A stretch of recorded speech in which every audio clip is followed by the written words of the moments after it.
Welcome, dear viewers. For more exclusive, thrilling stories every week, join our membership. Sit back, relax, and sip your coffee. Enjoy. I still remember the sound of screeching tires, the way her scream cut through the night air, the sickening thud as our car hit the guardrail. It's been 8 months since I killed my fiancée. That's not what the police report says, of course. The official finding was that a deer jumped in front of our car on Route 7, just outside of Burlington, and in my attempt to avoid it, I lost control on the rain-slicked road. Hannah wasn't wearing her seatbelt because she'd just turned around to grab something from the back seat. A tragic accident, they said. But I know the truth. I'd had 2 beers at dinner. Not enough to be over the limit, but enough to dull my reflexes by precious milliseconds. I was checking a text when the headlights caught the deer's eyes. If I'd been fully alert, fully present, she might still be here. After the funeral, I couldn't bear to stay in our apartment in Burlington. Couldn't handle the sympathetic glances from friends and co-workers. Worst of all was the forgiveness from her parents, who somehow didn't blame me even though I blamed myself. I needed to disappear, to punish myself in ways the law wouldn't. That's how I ended up in Cabot, Vermont. Population 1,433. It's a tiny dairy town in the Northeast Kingdom, about as remote as you can get while still technically being part of civilization. My grandmother had left me a small cabin on a dirt road off of Route 215. I'd spent summers here as a kid, but hadn't visited in 15 years. The place was weathered but structurally sound, a fitting metaphor for what remained of my life. I found work at the Cabot Creamery factory for a while, but the day shift chatter and forced small talk was more than I could handle. I needed isolation, silence, time to stew in my guilt like a proper penance. That's when I saw the job listing on the bulletin board at the Hastings store, the town's lone general store, gas station post office combo. Driver needed for specialized night deliveries. Must be comfortable with rural driving in all weather conditions. Strict adherence to schedule and protocol required. Apply in person. Thaddeus Miller, Shepherd's Hollow Farm. The pay listed was startlingly good for rural Vermont, enough that I could work just 3 nights a week and still cover my minimal expenses. I copied down the number and called from the payphone outside. Thaddeus Miller had a gruff voice that seemed to belong to a much older man than the 40-something farmer who greeted me at his weathered farmhouse the next day. His handshake was crushing, his gaze evaluating. The Miller family had been in Cabot for 6 generations, he told me, and ran one of the few independent dairy operations that hadn't been absorbed by the cooperatives. "It's not milk you'll be delivering," he said as we sat at his kitchen table, the wood worn smooth by decades of elbows and coffee mugs. "It's specialty goods for specific customers. Medical supplies mostly, for folks who can't get into town easily. Some other things too." He slid a paper across to me. "We only deliver between 1 a.m. and 4 a.m. There are reasons for that." The paper contained a list of rules. At first glance, they seemed bizarre, even paranoid. But Thaddeus wasn't smiling. His weathered face was deadly serious as he watched me read. "Those aren't suggestions," he said quietly. "They're survival instructions. Follow them to the letter, or don't take the job." I should have walked away, should have recognized the warning signs. But beneath my grief was a darker impulse, a voice that whispered I deserved whatever danger lurked on those night roads. If following some strange rules while making deliveries in the dead of night was my punishment, so be it. I took the job and signed my name on Thaddeus's contract. Only later would I understand exactly what I'd agreed to, and why the route was only run in those dark hours when the boundary between worlds grows thin. The list of rules sat on my dashboard, illuminated by the dim glow of my truck's interior light. It was 12:42 a.m., and I was parked at the edge of Thaddeus Miller's property. A thermos of coffee keeping me company as I reviewed the instructions one final time before my first night on the route. Shepherd's Hollow Farm delivery protocol. Begin your route precisely at 1 a.m. Not a minute earlier, not a minute later. Deliveries must be completed before 4 a.m. Return to the farm immediately if you're running behind schedule. Do not deviate from the designated route marked on your map for any reason. If you see hitchhikers, do not stop. Do not make eye contact. Keep driving. If someone or something other than your designated recipient approaches the vehicle during the delivery, lock the doors and drive away immediately. Never exit your vehicle unless you are at a delivery location. When making a delivery, flash your headlights 3 times and wait for the porch light to flash twice in response before exiting your vehicle. Leave packages at the designated drop point only. Do not hand items directly to recipients, even if they insist. If you hear your name called from the woods, ignore it. Do not respond. Do not look. If your radio turns on by itself, turn it off immediately. If it turns on a 3rd time, abandon your route and return to the farm. The rules seemed excessive, paranoid even, but Thaddeus had been dead serious when explaining them. The kingdom has its own rules after dark, he'd said cryptically. Folks around here respect the old ways for good reason.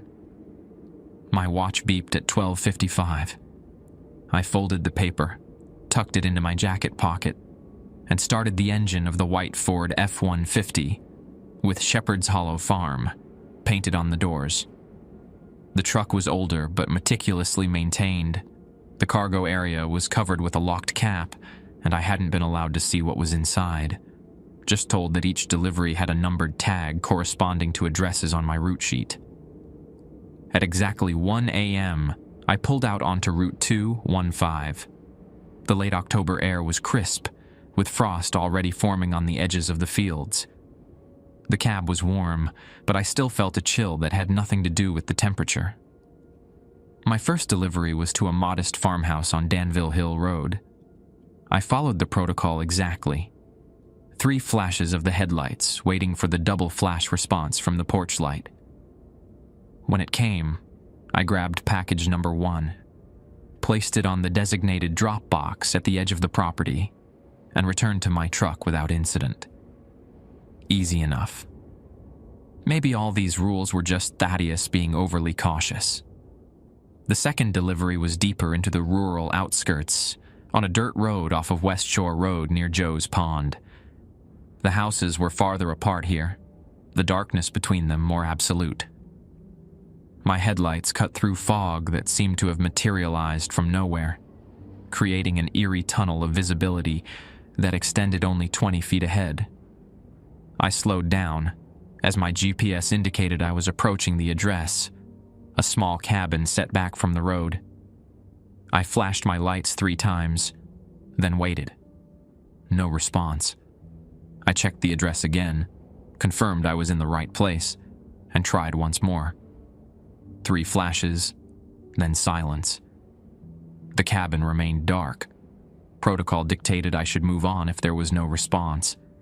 But this was only my first night. I didn't want to return with undelivered packages. Maybe they were asleep and didn't see my signal.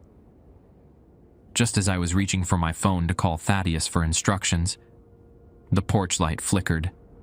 Once, twice, then a 3rd time. Wrong response. The rules specified 2 flashes. I put the truck in reverse, backing away slowly, eyes fixed on the cabin. The porch light came on fully now, and a figure stepped out onto the deck. Even from this distance, something seemed off about their proportions, arms too long, neck at an odd angle. Then I remembered rule number 5. If someone or something other than your designated recipient approaches the vehicle during the delivery, lock the doors and drive away immediately. I slammed the truck into drive and hit the gas, tires spinning on the gravel. In my rearview mirror, I saw the figure leap off the porch with inhuman speed, covering ground in long, loping strides. My heart hammered against my ribs as I accelerated down the dirt road, taking turns too fast, praying I wouldn't slide off into the ditch. After a few minutes of frantic driving, I pulled over, gasping for breath. The road behind me was empty.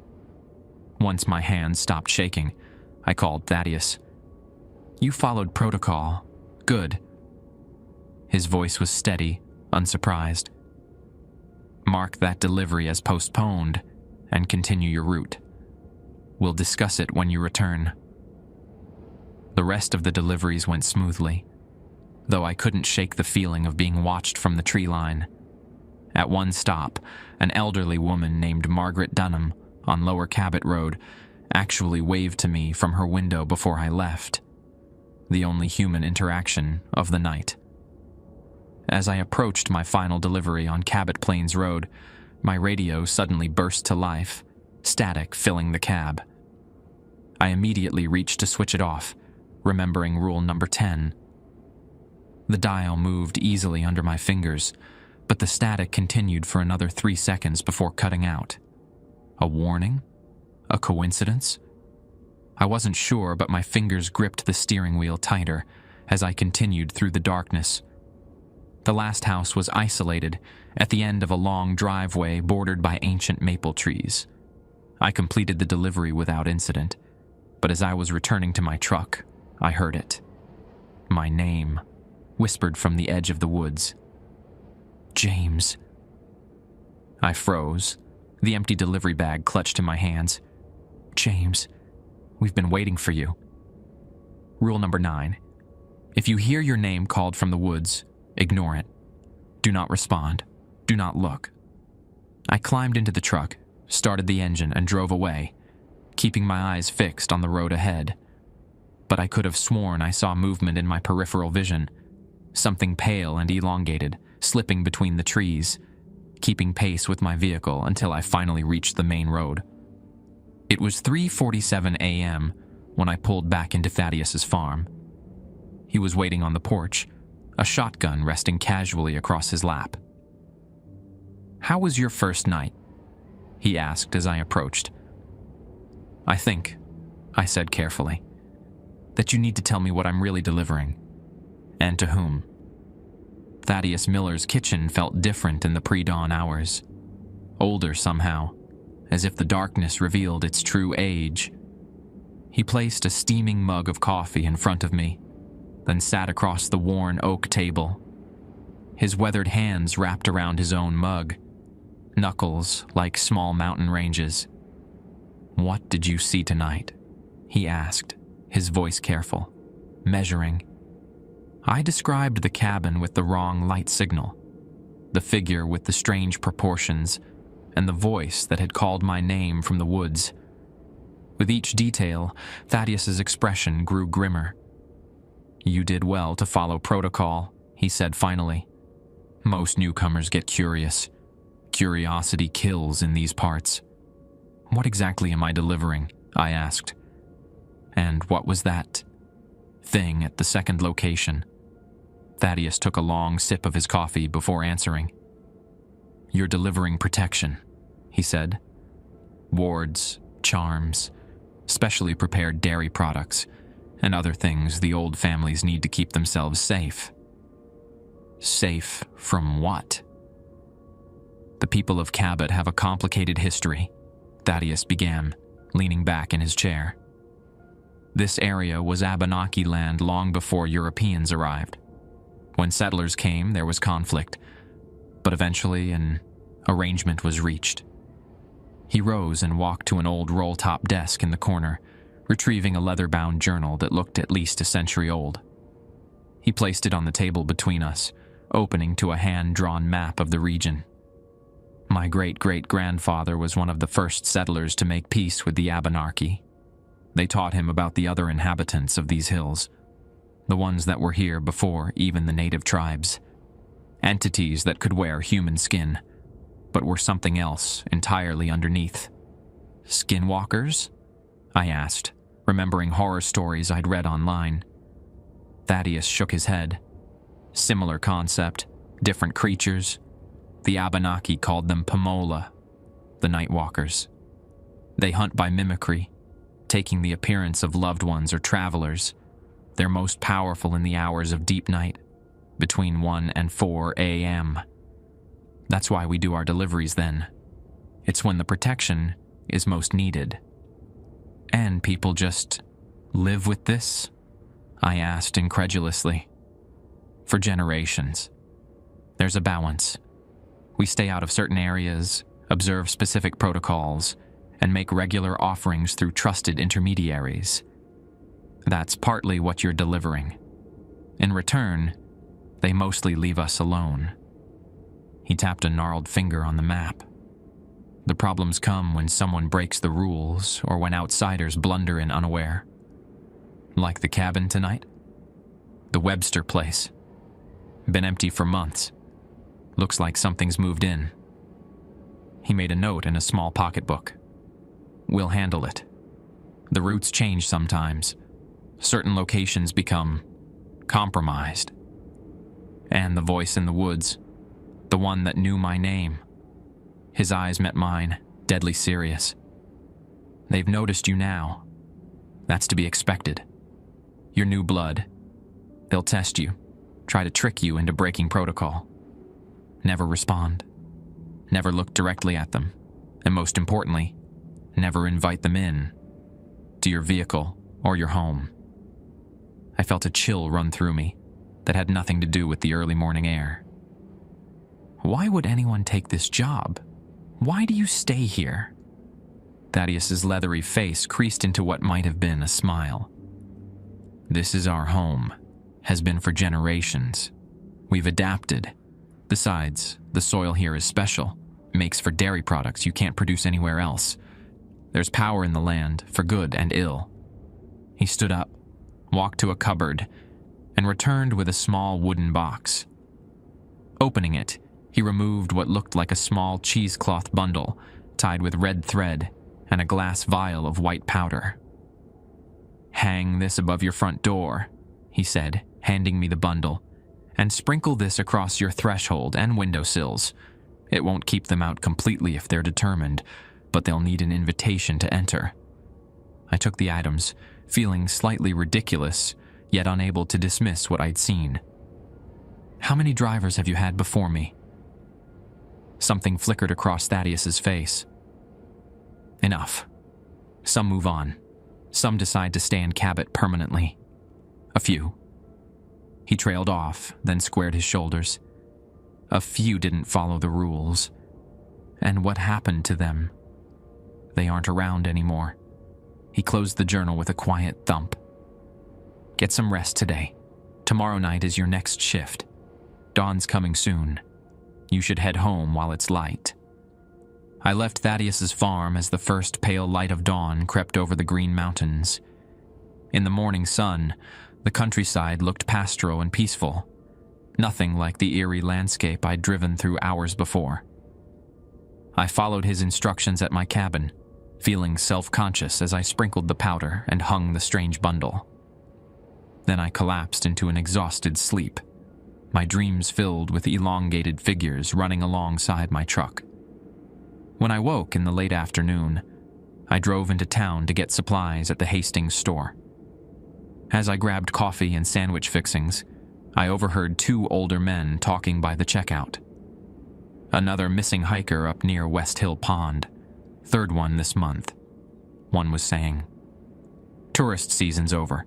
They should know better than to wander the trails after dark." The other replied with little sympathy. The cashier, a woman in her 60s named Barbara, according to her name tag, noticed me listening.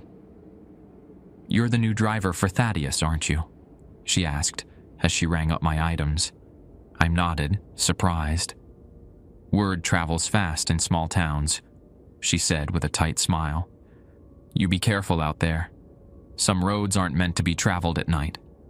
"I'm learning that," I replied. Her eyes narrowed slightly. "Do you mind my asking why you took the job? Most locals won't do it." I thought about Hannah, about the accident, about my need for penance. I needed a change, I said simply.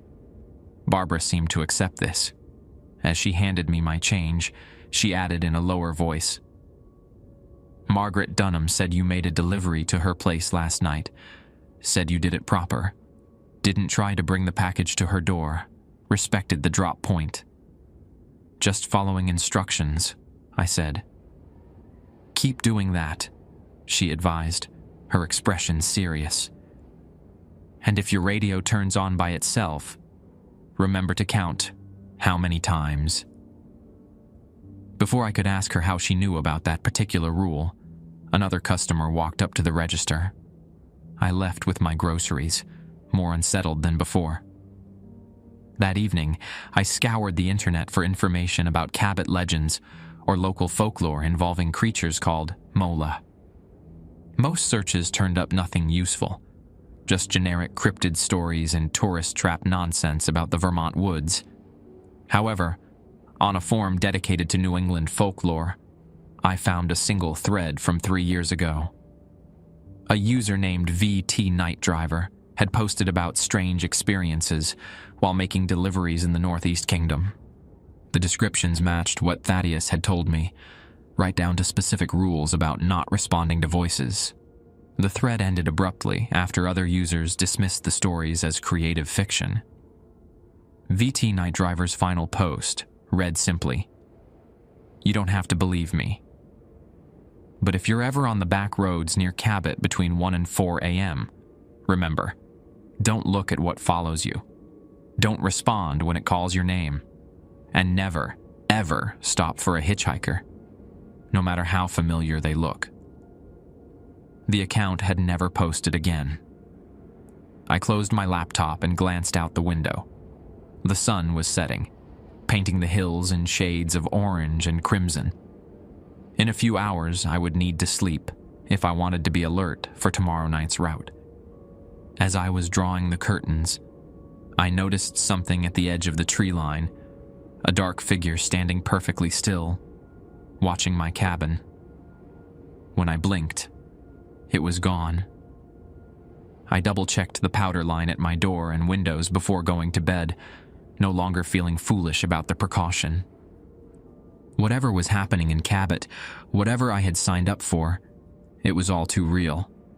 And it was watching me. My second night began much like the first, reviewing the rules in Thaddeus's driveway, waiting for 1 a.m. precisely. But tonight, the air felt different, heavier somehow, charged with an electricity that made the hairs on my arms stand on end beneath my jacket.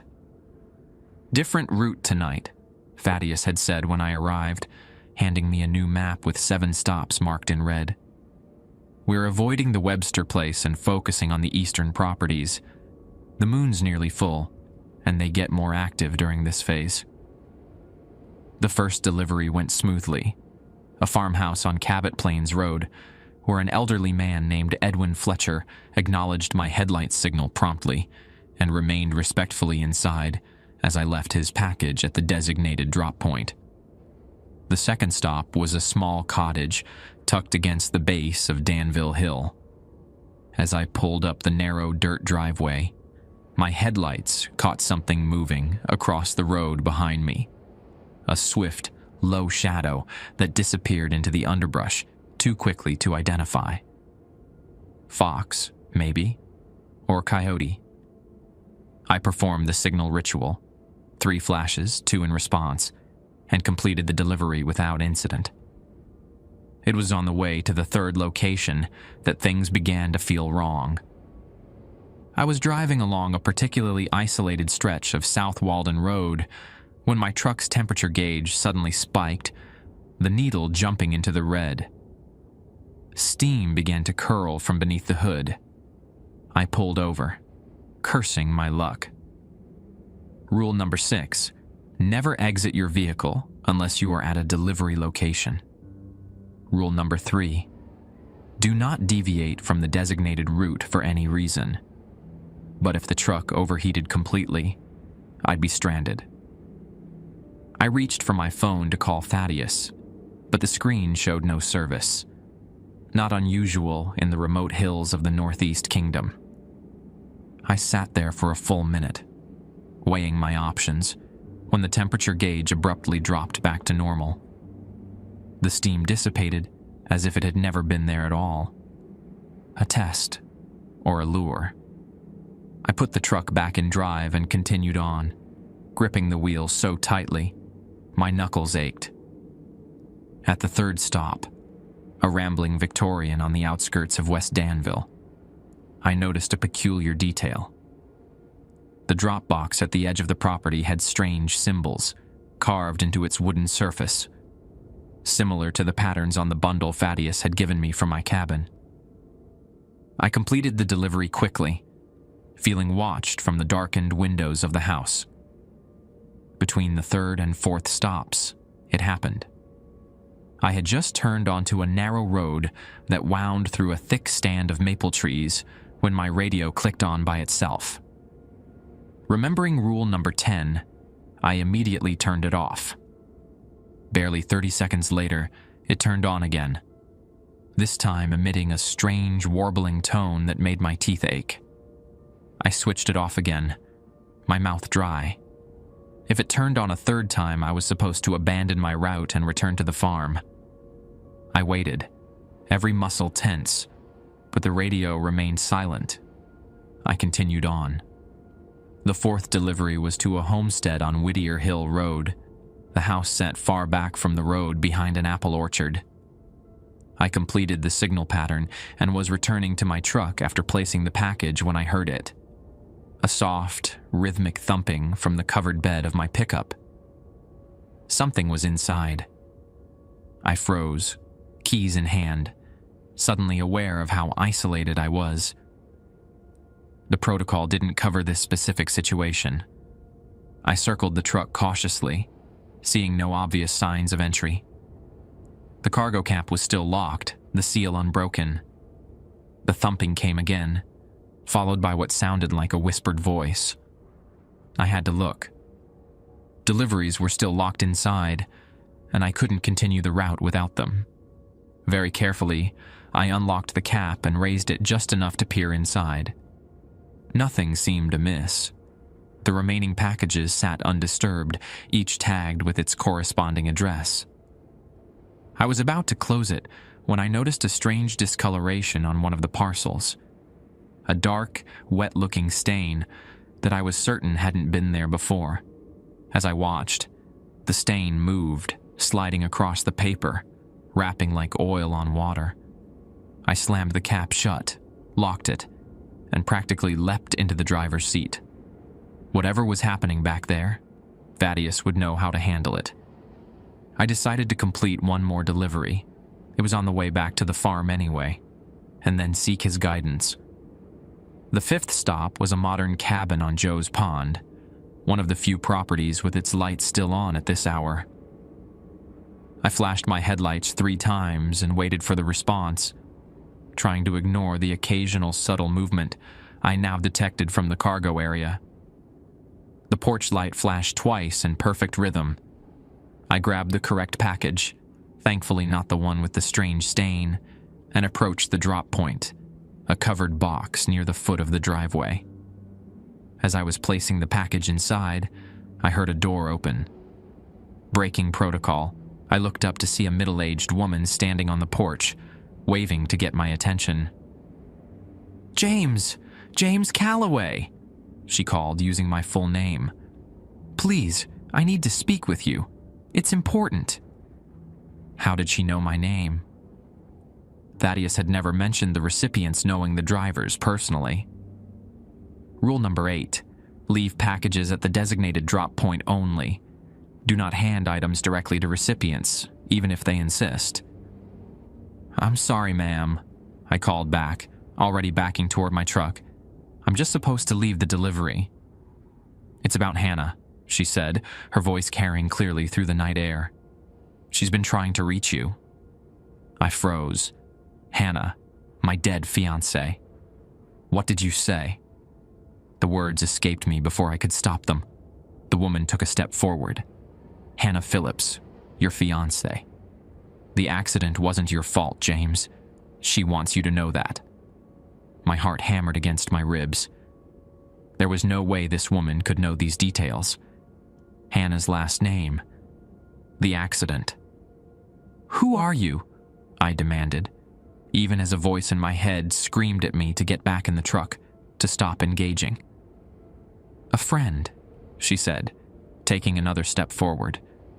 Something about her movement seemed off, too fluid, as if her joints weren't quite in the right places. "Hannah is with me now. She forgives you. She wants to see you. Rule number 5.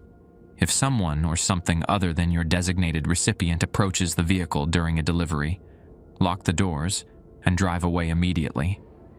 I backed up until I felt the truck behind me. The woman, or whatever was pretending to be a woman, smiled. Her mouth stretched just a fraction too wide. "Don't you want to be forgiven, James? Don't you want to see her again?" She was at the bottom of the porch steps now. "I can take you to her. Right now." My fingers found the door handle, and I yanked it open, keeping my eyes on the figure. "You're not real," I managed to say. "Whatever you are, you're not real." Her expression changed, the pleasant mask slipping for just a moment to reveal something ancient and hungry underneath. "Oh, I'm real enough, James Calloway. And I know what you did. The beer, the text message, the moment of distraction that killed her." Her voice changed mid-sentence, morphing into Hannah's. "You killed me, Jamie. You weren't watching the road." The sound of Hannah's voice, her actual voice, with the slight New York accent she'd never quite lost after moving to Vermont, made my knees weak. I gripped the truck door to stay upright. "You're not her," I whispered. The thing wearing the woman's shape tilted its head at an impossible angle. "Number. But I can look like her, if you prefer." Before my eyes, the figure began to change, its features flowing like wax, reshaping into a face I knew better than my own. Hannah's face, her dark curls, the small scar above her left eyebrow from a childhood accident, the dimple in her right cheek. "Jamie," it said in her voice, perfect down to the way she slightly emphasized the second syllable of my name. "Come with me. I'm so cold without you." I almost took a step toward it. Almost. But then I remembered the rules, the warnings, the things Thaddeus had told me about creatures that hunt through mimicry. With every ounce of willpower I possessed, I tore my gaze away, threw myself into the truck, and locked the doors. In my rearview mirror, I could see the thing that wasn't Hannah standing in the middle of the road, its borrowed face contorted with rage. I gummed the engine and drove, my vision blurred with tears. The thumping from the cargo area grew more insistent, but I ignored it, focused only on putting distance between myself and that abomination. When I finally pulled into Thaddeus's farm, my hands were shaking so badly I could barely shift into park. He was waiting, as before, shotgun across his lap. One look at my face told him everything. "You saw something," he said. It wasn't a question. "It knew things about Hannah," I managed. "Personal things." "How is that possible?" Thaddeus's expression darkened. "They get into your head, pull out memories, desires, guilt. It's how they hunt." He nodded toward the truck. "Something else happened, too." I told him about the radio, the thumping, and the strange stain on one of the packages. Without a word, he rose and approached the truck, shotgun ready. When he opened the cargo cap, I braced myself for something to leap out. Instead, he simply reached in and removed the stained package, holding it away from his body. "We burn this one," he said grimly. "And tomorrow, we reinforce your protections. They've marked you now." "Marked me? What does that mean?" Thaddeus looked at me, his eyes reflecting the first hint of dawn on the horizon. "It means your third night is going to be much, much harder. I slept at Thaddeus's farmhouse that morning, too rattled to return to my isolated cabin. He gave me a small room off the kitchen that looked like it hadn't been used in years, though the sheets were clean. I dreamt of Hannah standing at the foot of my bed, her features slowly melting and reshaping into something inhuman. When I woke around noon, the house was filled with the aroma of cooking. I found Thaddeus in the kitchen with an older woman, short, stout, with steel gray hair pulled back in a tight bun. She was stirring something in a cast iron pot that smelled like herbs and burnt sugar. "This is my sister, Agatha," Thaddeus said by way of introduction. "She knows more about protections than anyone in the county." Agatha looked me up and down with piercing blue eyes. "So you're the new driver. Saw one of them, did you?" I nodded. It looked like my fiancée. Knew things about her. "They're good at that," she said, turning back to her mixture. "Get in your head, find what hurts most, and use it against you. But they can't create, only mimic. Remember that." Thaddeus motioned for me to sit at the table where a plate of eggs and toast waited. "Eat. You'll need your strength. We've got work to do before tonight." As I ate, they explained more about the history of Cabot and the surrounding areas. For generations, the Miller family had been responsible for maintaining what Agatha called the boundary. Not a physical line, but a set of rituals, offerings, and protections that kept the Mola mostly confined to certain territories. "The deliveries you're making, they're part of it," Thaddeus explained. "Some packages contain wards and protections for the old families. Others are offerings that need to be placed at specific points in the woods. Those aren't on your current route." "And the contaminated package from last night?" I asked. Agatha's expression darkened. "One of them was trying to hitch a ride, get into your home or trace your route. Good thing you noticed." After breakfast, Thaddeus took me to a small outbuilding behind the main house. Inside was a workshop filled with dried herbs hanging from the rafters, shelves of glass jars containing mysterious substances, and workbenches covered with tools and half-finished projects. "We need to strengthen your protections," he said, selecting items from the shelves. "They've noticed you now, and they'll be more persistent." For the next few hours, we worked under Agatha's direction, preparing more powerful wards than the simple ones Thaddeus had given me earlier. She taught me how to make a protective salve from beeswax, milk from Thaddeus's special cows, and herbs from their garden. The mixture was heated in a small copper pot over a wood fire, with Agatha adding pinches of various powders while muttering what sounded like prayers or incantations under her breath.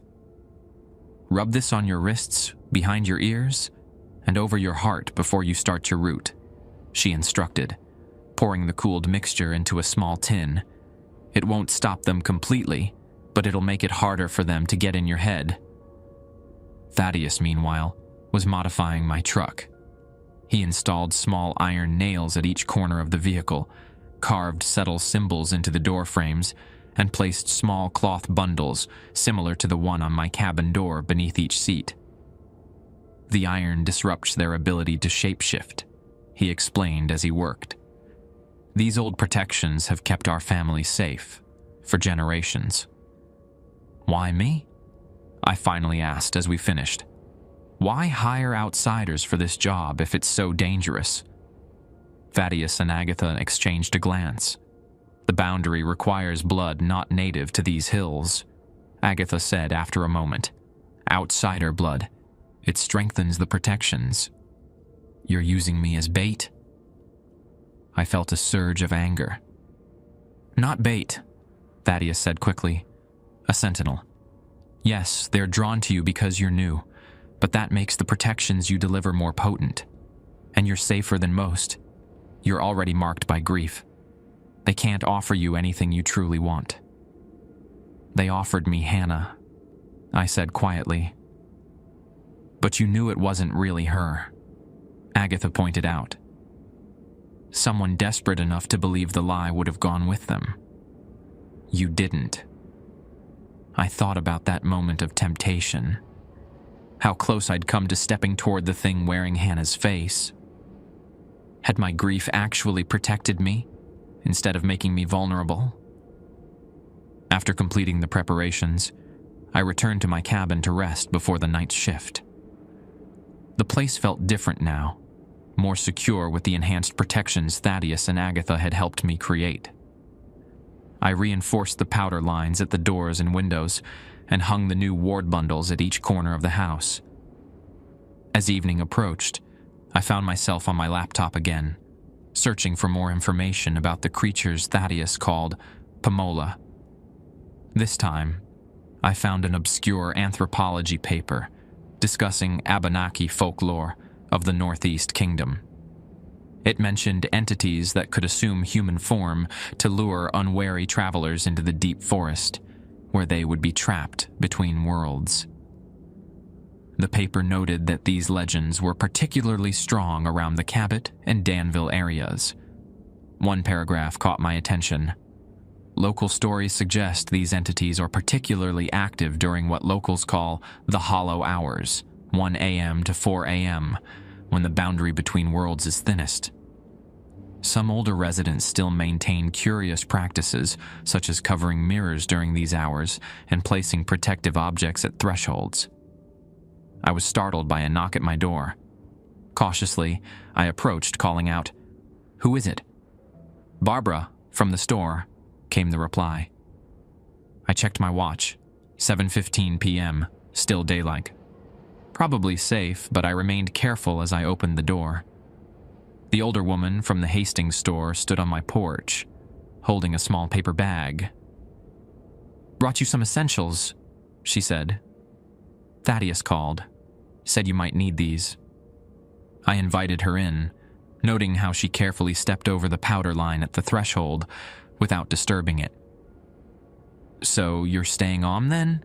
she asked, placing the bag on my kitchen counter. Inside were candles, matches, salt, and a small metal flask. "For now," I replied. "To be honest, I'm not sure I have a choice anymore." Barbara's weathered face softened. "There's always a choice, young man, but those who belong here tend to find their way to these hills one way or another." "What do you mean?" She studied me for a moment. "Has Thaddeus told you about the previous drivers?" I shook my head. "There have been 17 in my lifetime," she said. 7 left after their first encounter. 5 completed their contracts and moved away. 3. She paused. 3 broke the rules, and 2 became permanent residents, like me. "You were a driver?" I asked, surprised. She nodded. 30 years ago. Came here running from a bad marriage. Found something worth staying for."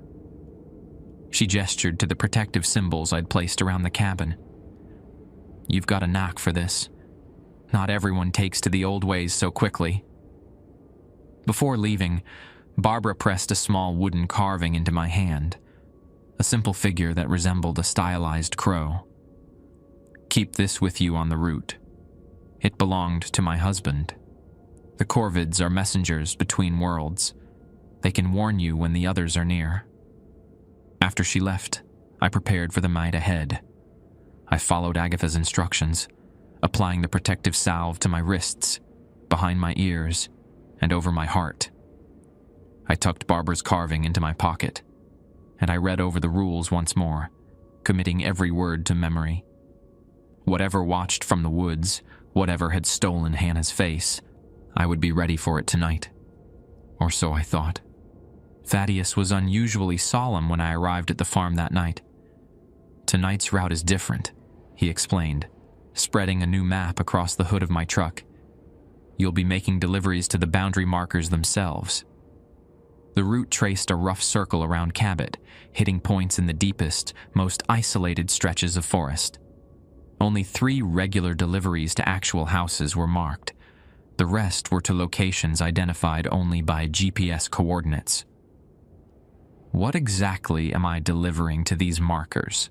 I asked. Thaddeus opened the cargo area and showed me a series of small clay jars sealed with beeswax. "Offerings," he said simply. "You'll place one at each marker. They're all identical, so it doesn't matter which goes where." He handed me a new addition to the rules, a laminated addendum labeled Boundary Marker Protocol. Boundary Marker Protocol. Approach markers only from the direction indicated by the arrow on your map. Place the offering jar in the hollow of the stone marker. Do not break the seal. Speak these words clearly. The offering is made in accordance with the old agreement. Safe passage is requested. Wait 30 seconds for acknowledgement. If none comes, repeat once. If still no acknowledgement, leave immediately. Acknowledgement will come as a brief light or sound from the forest. Once received, depart immediately without looking back. If you hear voices other than the acknowledgement, ignore them completely. Under no circumstances should you stray from the marked path or follow anything you see near the markers. This seems more ritualistic than the regular deliveries, I observed. "Because it is," Thaddeus replied. "Tonight you're not just delivering protections, you're renewing the boundary itself. The new moon makes the veil thinner, but it's also when the boundary can be strengthened." I looked at him sharply. "New moon? You said they were more active during the full moon." A ghost of a smile crossed his weathered face. "I needed to see if you'd follow the rules even when not fully aware of the dangers. You did well." He clasped my shoulder. "Tonight will be the real test." As I prepared to leave, Agatha emerged from the house carrying a small leather pouch on a cord. "Wear this around your neck," she instructed, handing it to me. "Don't remove it for any reason until you return. And take this." She pressed a small knife with a bone handle into my palm. "Iron blade, only for emergencies." The weight of the knife in my jacket pocket was somehow reassuring as I pulled away from the farmhouse at exactly 1 a.m. The night was moonless and unnaturally still, as if the forest itself were holding its breath. My first stop was one of the regular deliveries, the Dunham place on Lower Cabot Road. Margaret Dunham responded to my signal promptly, and I completed the delivery without incident. The second stop, another house delivery on Whittier Hill Road, went similarly smoothly. It was at the third stop, the first boundary marker, that I began to understand the true nature of my job. The coordinates led me to a narrow dirt track that veered off from West Shore Road near Joe's Pond. I had to drive slowly, branches scraping against the sides of my truck as the path narrowed. Finally, the GPS indicated I had arrived, though all I could see were dense woods. Following the protocol, I took one of the clay jars and the flashlight Thaddeus had given me, modified with a copper wire wrapped around its base, and headed into the trees in the direction indicated on the map. About 50 yards in, I found it. A standing stone about waist-high, weathered and covered with lichen, but clearly shaped by human hands. Ancient symbols were carved into its surface, similar to those I'd seen on the protection charms but more elaborate. At its base was a hollow perfectly sized for the offering jar.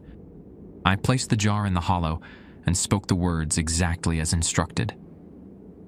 "The offering is made in accordance with the old agreement. Safe passage is requested." For 30 seconds, nothing happened. The forest remained eerily silent. No insects, no rustling leaves, nothing. I was about to repeat the phrase when I heard it. A soft, melodic tone, like a single chime struck in the distance. From somewhere in the darkness beyond the stone, a brief blue-green light flickered and died. Acknowledgement received. I turned to leave, remembering not to look back. That's when I heard my name. James. The voice was different this time. Not Hannah's, but one I recognized nonetheless. My brother Michael, who lived in Boston and whom I hadn't spoken to since Hannah's funeral. James, help me. I'm lost. Rule number 6. If you hear voices other than the acknowledgement, ignore them completely. I kept walking, forcing one foot in front of the other, focusing on the distant shape of my truck through the trees. James, please. Something's after me. The desperation in Michael's voice, or what sounded like Michael's voice, was almost impossible to ignore. I heard breaking branches, the sound of running feet, a gasping breath. It's going to kill me, James. Please. My hand found the iron knife in my pocket. For a moment, I hesitated, half turning. Number, it wasn't Michael. It couldn't be. My brother was safe in Boston, probably asleep in his apartment with his wife beside him. This was another trick, another mimicry. I reached my truck and started the engine with shaking hands. As I pulled away, my headlights swept across the edge of the trees, and for a split second, I thought I saw a figure. Not my brother, but something thin and pale, with 2 long limbs, watching me with reflective eyes. The next 3 boundary markers followed a similar pattern. At each one, I heard voices calling to me, childhood friends, former colleagues, once even my mother, though she'd passed away years ago. Each time, the mimicry became more desperate, more convincing. And each time, I forced myself to follow protocol, to ignore the pleas, and return to my vehicle. It was at the 7th marker, the last on my route, that things went wrong. This marker was the deepest in the woods, accessible only by a barely visible trail off Callender Brook Road.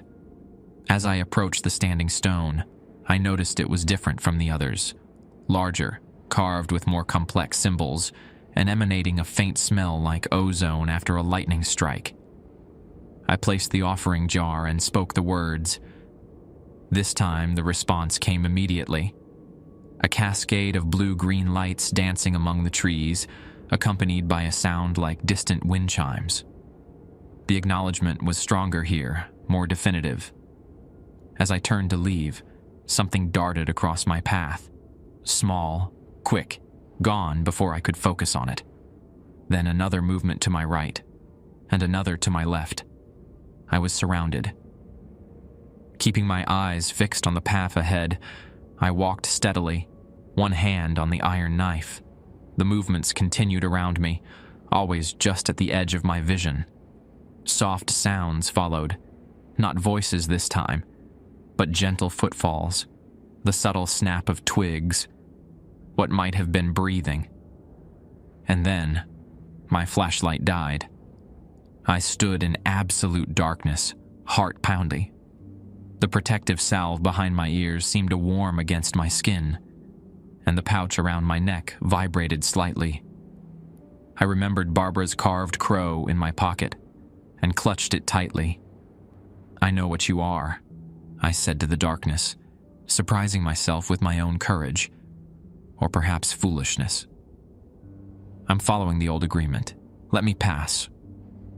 A soft sound came from directly ahead, something between a chuckle and a hiss. Then a voice spoke, unlike any I'd heard before. It seemed to come from everywhere and nowhere, resonating in my chest rather than my ears. "New blood," it said. "You carry the grief mark. Interesting." I remained silent, remembering Thaddeus's warning never to engage directly with them. "The Miller emissary grows stronger," the voice continued. "We smell the protections on you, but protections can be broken." My flashlight suddenly flickered back to life, revealing the path ahead, and what stood upon it. It was humanoid, but wrong in every possible way. Too tall, too thin, its limbs jointed in impossible places. Its skin was pale as milk, but seemed to absorb light rather than reflect it. Where a face should have been was a fluid darkness that shifted and swirled like oil on water. It was the first time I'd seen one clearly, not mimicking a human form, the true appearance of a Pomola. "The boundary weakens," it said, its non-face rippling. "The old families forget. Soon, we will walk freely again." I swallowed hard, trying to remember if the rules covered this situation. There was nothing about direct conversation with these entities. "The Miller family remembers," I said, my voice steadier than I felt. "I've made the offerings according to the agreement." The creature tilted its head at an impossible angle. "Yes, and for that, you may pass. This time." It stepped aside in a movement too fluid to be natural. The path was clear. "But remember, grief-marked one," it continued as I cautiously moved forward. "We were here before the agreement. Before the old families. Before your kind walked on two legs. And we will be here after." I walked past it, every muscle tense, expecting at any moment to feel cold hands on my back. But nothing touched me. When I finally reached my truck, I collapsed into the driver's seat, gasping for breath. In my rearview mirror, I saw them at the edge of the forest, 5 or 6 tall, pale figures standing perfectly still, watching. As I started the engine, they retreated into the darkness, melting away like morning mist. The drive back to Thaddeus's farm was a blur. When I arrived, both he and Agatha were waiting anxiously on the porch. One look at my face told them everything. "You saw one of them," Thaddeus said, "not mimicking. Its true form." I nodded, still trembling slightly. It spoke to me, said the boundary is weakening." Agatha and Thaddeus exchanged alarmed glances. "Did it harm you?" Agatha asked, examining me for injuries. "Number it, let me pass." "Because of the offerings," Thaddeus said with relief. "The agreement still holds then." "For now," I added, remembering the creature's words. It seemed to think that wouldn't always be the case. Thaddeus's expression darkened. "The old families are dwindling. Younger generations move away, forget the traditions. Each year it gets harder to maintain the boundary." "Which is why we need you, James," Agatha said, her eyes intense. "Why we need new blood who understands what's at stake." As dawn broke over the hills, I sat at Thaddeus's kitchen table, a cup of untouched coffee growing cold before me. I had decisions to make. The logical part of me screamed to pack my things and leave Cabot forever. But another part, the part that had looked into the face of something ancient and terrifying and survived, knew I couldn't walk away, not anymore. 3 nights passed before my next scheduled route. In that time, Thaddeus insisted I remain at the farm rather than returning to my isolated cabin. "They're watching you more closely now," he explained. "You're safer here, where the protections are strongest." I spent those days learning more about Cabot's secret history.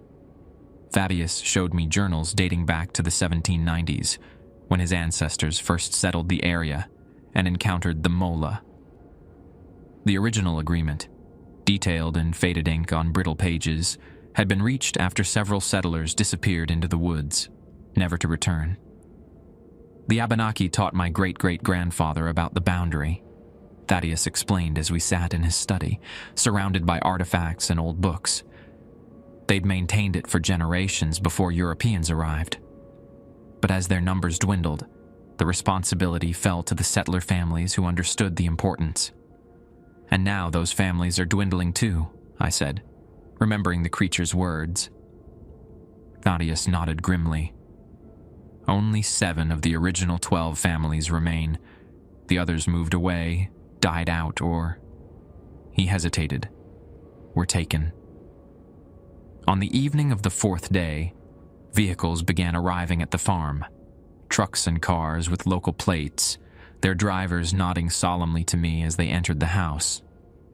By nightfall, nearly 20 people had gathered in Thaddeus's large dining room, ranging in age from teenagers to the elderly. I recognized a few faces: Barbara from the store, Edwin Fletcher from one of my deliveries, Margaret Dunham. "The Council of Families," Agatha explained as she bustled around, serving coffee and homemade bread. "We gather when the boundary is threatened." Thaddeus called the meeting to order, introducing me as the new driver who has seen their true form. Murmurs rippled through the room, and I felt curious eyes evaluating me. "James has reported direct communication with the Pimola at the Calendar Brook marker," Thaddeus announced. "It confirmed what some of us have suspected. The boundary weakens."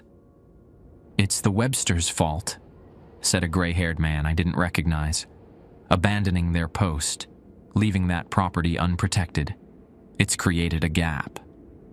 "The Websters had no choice, Henry," Margaret Dunham replied sharply, "after what happened to their boy last winter." "Regardless of how it happened," Thaddeus interrupted, "we need to strengthen the weak points, double the offerings for the next cycle, and I propose bringing James fully into our confidence." This caused more murmuring, not all of it approving. "He's an outsider," objected a stern-faced woman near the back. "Only been here a few months." "He's grief-marked," countered Barbara. "They can't tempt him as easily, and he's already seen more than most drivers do in their first year." "I agree with Barbara," said Edwin Fletcher, his voice carrying the weight of authority. "The Calloway boy has shown his worth, and we need new blood." One by one, the families voted. In the end, only 2 objected to my inclusion. Thaddeus seemed satisfied with the result. "Then it's decided," he announced. "Tonight, James joins the council and learns the full history." What followed was an education unlike any I could have imagined. For hours, the members of the council shared their knowledge, each family contributing pieces of the puzzle that was Capit's true history. I learned that the Pimola weren't demons or monsters in the traditional sense, but rather entities from what the council called the adjacent world, a place that existed alongside our reality, but operated by different rules.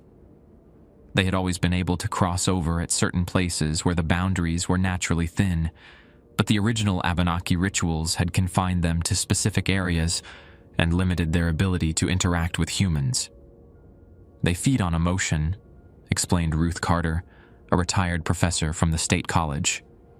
"Particularly strong emotions like fear, grief, and longing. That's why they mimic loved ones or create situations of terror. They're farming us for sustenance." "But they need physical forms in our world," added a younger man named Daniel Fletcher, Edwin's grandson. "That's why they hunt. They need vessels." "Vessels?" I asked. "You mean they possess people?" "Not exactly," Thaddeus said carefully. "They replace them. Take their appearance, memories, everything. The original person is gone, consumed." A chill ran through me as I thought of the thing that had worn Hannah's face, had known details only she could know. "How do you identify them when they're mimicking someone?" I asked. "There are signs," Barbara said. "Unnatural movements, especially in the joints. Aversion to iron and certain herbs. And the eyes. They can never get the eyes quite right. Too fixed. Too predatory." "The protections I deliver," I said. "They keep these things from replacing people." Daniel nodded. "The wards prevent them from entering homes uninvited. The offerings maintain the boundary that limits their range. Some of the herbs and mixtures can reveal their true form if you suspect someone's been replaced." As the night deepened, the discussion turned to the immediate problem: the abandoned Webster property and the weakening boundary near it. "We need to re-establish the wards there," Thaddeus said. "But it's dangerous. They've already taken up residence." "Couldn't we simply sell the property to a new family?" I suggested. bring them into the council. Sad glances were exchanged around the table. It doesn't work that way, Edwin explained gently. The connection to the land, to the boundary, it's in the bloodlines. The original families were bound to this place through the first agreement. New people can help, like you, but they can't take on a family's ancestral responsibility. Then what's the solution? Thaddeus cleared his throat. We believe we can perform a ritual to seal the breach, but it requires accessing the original boundary stone on the Webster property. The original stone? I asked. Different from the markers I've been visiting? Much older, Agatha confirmed, carved by the Abenaki centuries ago. Each family property has one, usually in the deepest part of their land. They are the anchors of the entire boundary system. A heavy silence fell over the room. Someone has to go to the Webster place, Barbara finally said. Enter the property, find the stone, and perform the binding ritual. All eyes turned to me. They already know you, Daniel said. Your scent, your grief. But you've also proven you can resist them. And you're not bloodbound to the land yet, added Ruth. You have a certain flexibility they lack. I looked at their faces. These people who had lived their entire lives with this secret burden, maintaining an ancient pact to keep their community safe. In that moment, I realized I'd found something in Cabot I hadn't expected. A purpose to replace the guilt and grief that had consumed me since Hannah's death. What would I need to do? I asked. The plan came together quickly. In 2 nights, during what Edwin called the hollow hours, I would enter the Webster property with a special offering prepared by Agatha. I would locate the boundary stone using a map Thaddeus provided, perform the ritual as instructed, and hopefully escape before the Pomola realized what had happened. It's dangerous, Thaddeus warned, as the meeting broke up near dawn. Perhaps more dangerous than we're admitting. But if the breach isn't sealed, I understand, I said. And strangely, I did. In the short time I'd been in Cabot, I'd seen enough to believe their warnings about what would happen if the boundary failed completely. After the council dispersed, I found myself sitting on Thaddeus's porch, watching the sun rise over the Green Mountains. Barbara joined me, offering a steaming mug of tea. Having second thoughts? She asked. Trying not to, I admitted. This is all still difficult to process. She nodded, her weathered face understanding. I felt the same way 30 years ago. Thought I must be losing my mind. But there's a strange comfort in it too, isn't there? Knowing there's more to the world than most people ever see. I'm not sure comfort is the word I'd use. Barbara smiled. Maybe not yet. But purpose? Meaning? She studied my face. That accident that brought you here, it's been eating you alive. I can see it in your eyes. I looked away. I was responsible for Hannah's death. Maybe, she said gently. Or maybe you were being guided here, where you're needed. The old families believe everything happens for a reason, especially grief that leads people to Cabot. I thought about this as she left me to my thoughts. Could there be meaning in Hannah's death beyond random tragedy? The idea felt both comforting and vaguely disturbing, suggesting an intelligence behind the seemingly random events of my life. As I finally sought my bed with the sun fully risen, I realized one truth with absolute clarity. In 2 nights, I would face the creatures that had haunted my deliveries, not as a passive observer, but as an active participant in this strange, hidden war. And whether I succeeded or failed would impact not just my life, but the lives of everyone in Cabot. For the first time since the accident, I felt the weight of responsibility for something larger than my own guilt. The 2 days of preparation passed in a blur of activity. Agatha worked tirelessly in her workshop, creating specialized protections for my mission. The offering itself, a mixture of milk, herbs, honey, and a few drops of my own blood, was sealed in an ornate clay jar carved with symbols I now recognized as binding runes. "Your blood connects you to the ritual," she explained, "makes it harder for them to interfere once it's begun." Thaddeus focused on modifying my truck, adding additional iron nails at strategic points, and replacing the regular headlights with special bulbs that gave off a subtle bluish tint. "Cold iron light," he said when I asked, "disrupts their ability to maintain human form, won't stop them completely, but might slow them down if you need to escape quickly."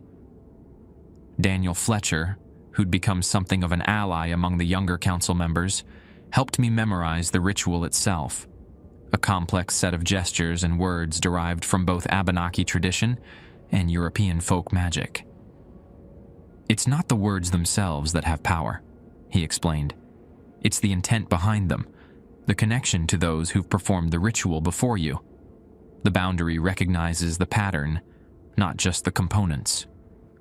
On the night of the mission, the council gathered again at Thaddeus's farm, this time with a more solemn, ceremonial atmosphere.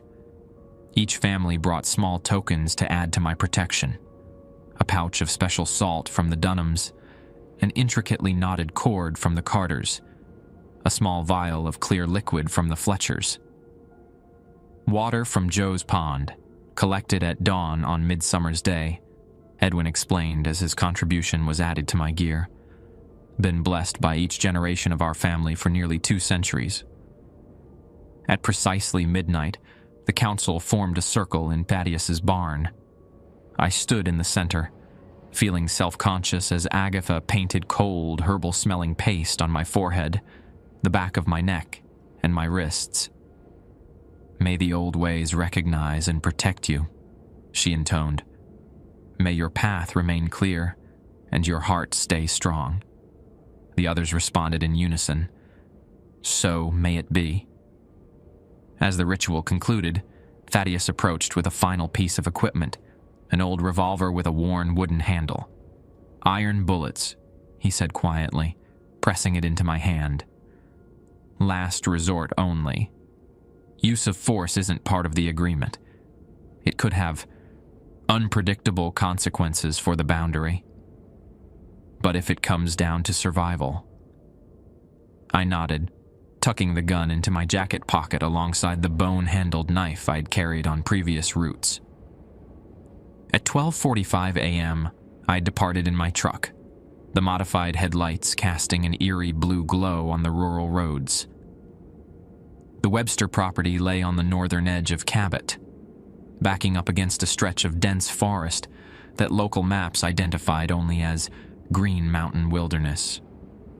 According to Thaddeus, it was one of the most ancient entry points for the Mola, which was why the Webster family's abandonment of the property was so concerning. I parked at the edge of the overgrown driveway, just out of sight from the main road. The house, a rambling Victorian with a sagging porch and boarded windows, loomed against the starlit sky.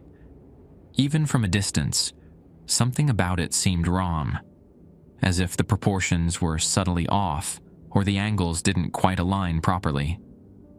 Following the protocol I'd been taught, I checked my watch, 1:15 a.m., and gathered my supplies: the offering jar, a small bag of protective herbs, a flashlight with a special blue-tinted bulb, and Barbara's carved crow, which I'd come to see as a talisman of sorts. The revolver weighed heavy in my pocket, a last resort I hoped not to need. I completed the final words of the ritual, my voice steady despite my racing heart. "The agreement is renewed. The boundary holds firm. So it was. So it shall be." The offering jar began to glow with a soft blue light. The entity behind me hissed, a sound no human throat could make, and the hand on my shoulder withdrew. "You've chosen your side, grief-marked one," it said, all pretense of being Hannah gone now. but the old families dwindle. The boundary weakens. Year by year, generation by generation, we grow stronger while they fade. I turned, finally facing the entity. It still wore Hannah's appearance, but the disguise was slipping, her features elongating, her limbs stretching to unnatural proportions, her eyes reflecting my flashlight's glow like an animal's. Maybe, I acknowledged, but not tonight. The offering jar's glow intensified, spreading to the boundary stone and then outward in a widening circle. The entity backed away, its form wavering between Hannah's shape and something tall and pale and wrong. "You could have had her back," it said, its voice distorting. "A perfect copy. Every memory, every habit, every expression you loved." "But it wouldn't have been her," I replied, surprised by the steadiness in my voice. "Just a shadow wearing her face. Hannah is gone, and I'm learning to live with that." The blue light touched the entity, and it shrieked, a sound that pierced the night and echoed through the trees. Its form convulsed, stretching and contorting before my eyes until it no longer resembled anything human. Then it fled, moving with impossible speed back toward the Webster house. The ritual complete, I gathered my supplies and made my way back through the woods.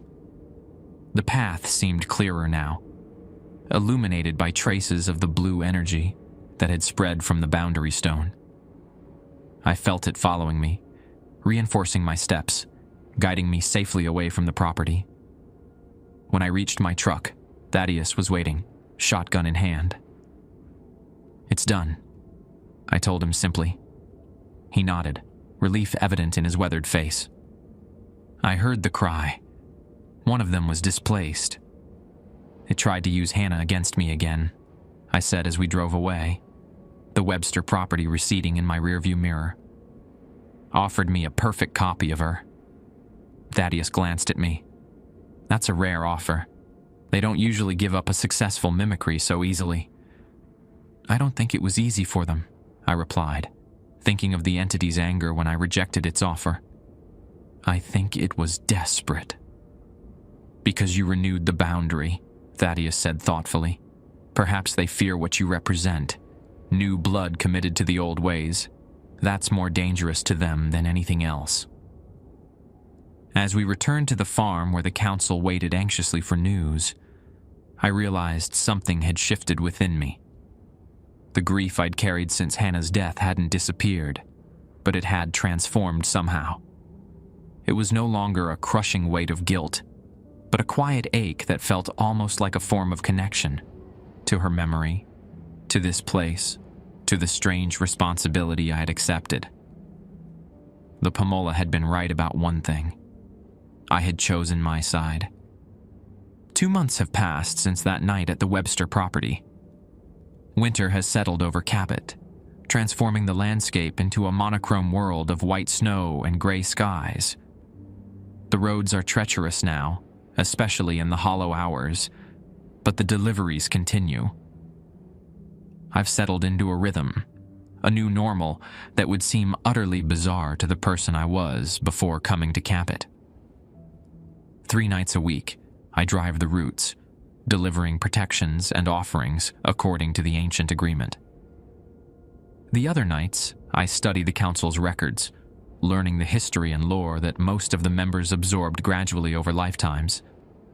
Thaddeus has become something of a mentor, teaching me to prepare the simpler protections myself. "You have a knack for it," he told me last week as I successfully mixed my first batch of boundary salve. "Some outsiders never get the proportions right." My cabin feels different now, safer, more like home. The protective charms have become just another part of my daily life, like locking the doors or checking the weather forecast. I reinforce them weekly, no longer feeling self-conscious about the rituals. The mola still test me on my routes. Sometimes I hear Hannah's voice calling from the woods, though less frequently now. Sometimes they appear as other people from my past. friends, family members, once even as Thaddeus himself, standing at a crossroads where I knew the real Thaddeus couldn't be. But their mimicry has lost its power to truly disturb me. I've written to my brother Michael, breaking the long silence between us. I couldn't tell him the whole truth, of course, but I explained that I'd found a community in Cabot, a purpose that was helping me come to terms with Hannah's death. His response was cautious but hopeful, suggesting he might visit in the spring. Last week, the council held a ceremony officially recognizing me as an auxiliary member, not blood-bound to the land like the original families, but accepted as a guardian of the boundary nonetheless. Barbara tells me this is unusual, that most drivers either leave after their contracts end or remain in a sort of probationary status for years. "You've earned their trust," she said afterward. "What you did at the Webster place, facing that thing alone, refusing its offer, that proved something to them." The Webster property itself remains empty, though Edwin Fletcher's family has taken over responsibility for maintaining its boundary stone. According to Thaddeus, it will be at least a generation before the Mola's influence fades enough for anyone to safely inhabit the house again. Yesterday, I visited Hannah's grave for the first time since leaving Burlington. The cemetery was peaceful under its blanket of snow, the silence broken only by the occasional call of a winter bird. I told her about Cabot, about the strange path my life has taken. I apologized again for the accident, but this time without the crushing weight of guilt that had once accompanied the words. As I placed flowers on her grave, I felt a sense of closure I hadn't expected. Hannah is gone, and nothing, not even the Mola's perfect mimicry, could ever truly bring her back. But in losing her, I found my way to this place, to this strange responsibility that now defines my life. Tonight is delivery night again. My truck is loaded, the route mapped out. In 20 minutes, the clock will strike 1 a.m., and I'll begin my journey through the hollow hours. The Mola will be watching from the woods, as they always do. The rules remain the same. The ancient agreement holds. And as I take my place in this hidden history, I realize something I never expected. For the first time since the accident, I'm no longer just surviving. I'm living.